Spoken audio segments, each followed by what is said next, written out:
આણંદના સાણંદના ખમિયાવ ગામમાં રખડતા પશુનો ત્રાસ સામે આવ્યો। ખેતરે જતા સમયે 74 વર્ષીય કનુભાઈ પગીને આંખલાએ અડફેટે લીધા હતા। સારવાર દરમિયાન વૃદ્ધનું મૃત્યુ થયું હતું। અગાઉ 4 લોકોને રખડતા પશુએ ઈજા કરી હતી, ત્યારે મખિયાવ ગામમાં 50 જેટલા આંખલા ફરી રહ્યા છે।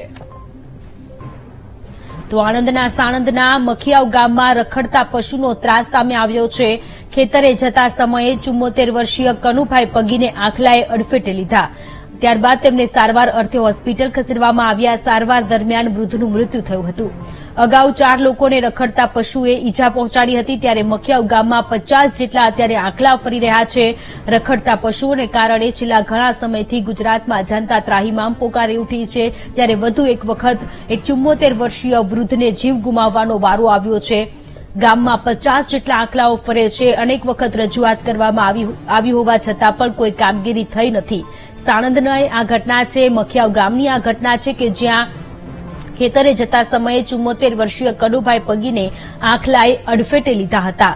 ત્યારબાદ તેમને સારવાર માટે હોસ્પિટલ ખસેડવામાં આવ્યા હતા અને સારવાર દરમિયાન વૃદ્ધનું મૃત્યુ થયું। આ કોઈ પહેલી ઘટના નથી। આ પહેલા પણ 4 લોકોને રખડતા પશુએ અડફેટે લીધા હતા, તેમને ઈજાઓ પહોંચી હતી।